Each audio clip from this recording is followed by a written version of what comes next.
Growing up, Jeff Matovic was like any other boy. On the surface, he's rambunctious, fun-loving, and athletic. But deep inside, he was battling something that would soon take over his life. Roll it. Jeff Matovic was 6 years old when he was diagnosed with Tourette syndrome. He suffered from uncontrollable muscle twitches that worsened as he got older. To control his constant tics, Jeff played sports to stay in perpetual motion. It seemed to help for a while. But by the age of 30, Jeff's tics had become so powerful, he was confined to a padded bed to prevent him from injuring himself. Can you do this with your right hand?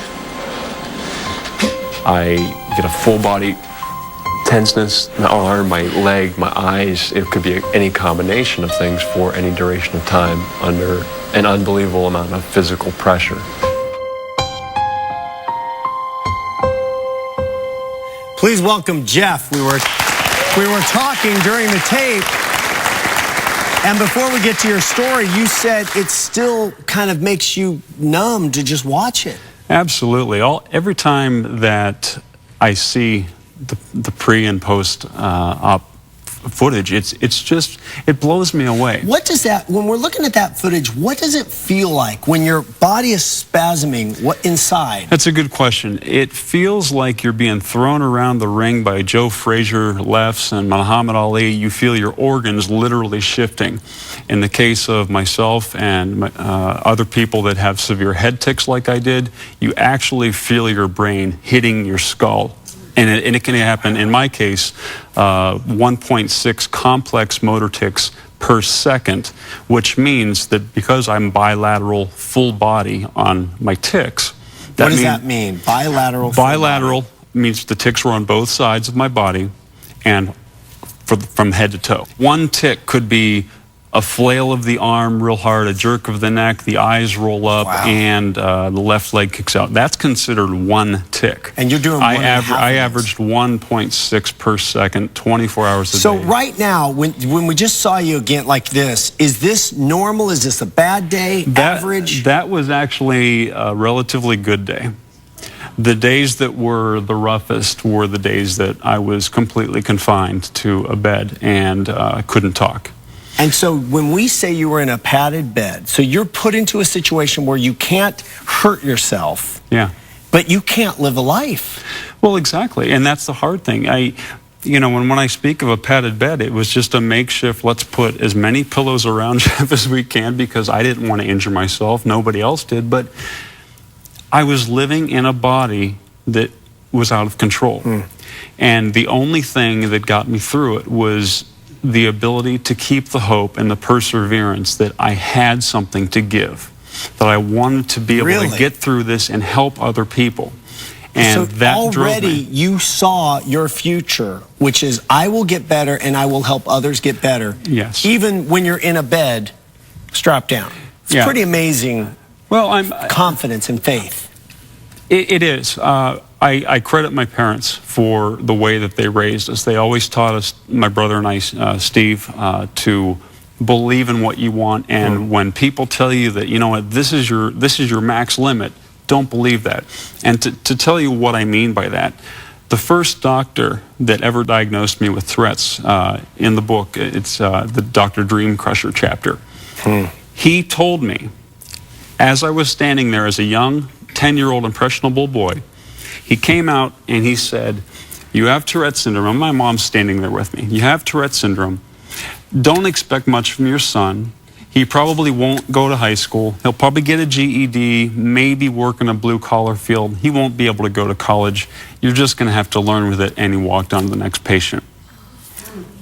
Wow. That's why, ever since the surgery, I promised myself and everybody around me that if it worked to any degree, I was thinking 10% reduction would be fantastic. Yeah, look at you. I mean, this is... But to have the outcome that came through at 100%, and it's been over 9 years now, my life path... Thank you. Here's what I want to do. I want to take a break. We're going to come back. We're going to talk about the book, how the book came to be. Also want to talk to your wife because I want to know what happens, your wife Deb is here, when you're dating somebody with Tourette's and what that does. Take a break. Be right back.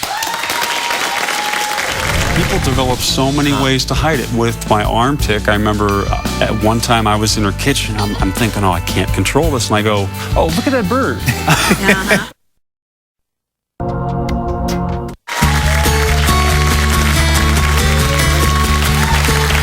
When Jeff Matovic was 6, he developed Tourette syndrome. By the time he was an adult, the tics were so severe, doctors worried that his body would simply give out. So we have Jeff's wife, Deb, is here. So, Deb, when you were dating, how did it come up? How did he share that he had Tourette's? Well, we had been dating about 3 months at that point, and I must admit my feelings for him were really, starting to grow. And one evening he sat down with me and says, there's something I need to talk to you about.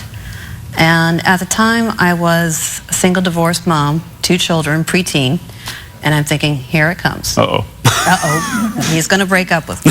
Because that's not an easy package to deal with. And instead, I saw him kind of shaking and just kind of gulping a little bit. He's like, takes my hands in his and he says, have you ever heard about Tourette's? And I'm like, what? So while you were worried about what he was going to think about you, he was worried what you were going to think about him. And I said, yes, I have heard of it. And what do you need to tell me about it? And next thing I knew, he came out and told me, and I'm like, it's okay. I love that you were so simple with the it's okay. How were you hiding it? Well, people with Tourette's have and develop coping mechanisms, coping skills. Whether it's, in my case with meeting Deborah, Tourette's it feels like a pressure cooker, like an old pressure cooker that my grandma used to make, the stew and everything. And once there's that urge that it's just too much to deal with anymore, you feel like you can't stop it. You know your tics are going to explode. So you'd go to the bathroom? I'd go in the bathroom, Really? close the door. People develop so many ways to hide it. With my arm tic, I remember when Deb and I met, at one time I was in her kitchen. I'm thinking, oh, I can't control this. And I go, oh, look at that bird. But, for as funny as it is to look back, people with Tourette's really, really try and develop their own way of coping, especially as a young boy. Going through the mall with my parents, I couldn't stay in the house all the time, but also I was a target. I was the circus freak walking through the mall because there was not much known about Tourette's at that time. Maybe well, and you had a doctor tell you weren't going to do anything anyway. Right. What happened with the surgery? Because it's miraculous to sit here and look at you compared to that footage, and you have no signs at all. Right. So they go in and implant something. Right. Yeah, they implanted 2 electrodes, which are about the size of the tip of your pinky. Okay. And they had the opportunity to only work in about a 2 by 3 millimeter area.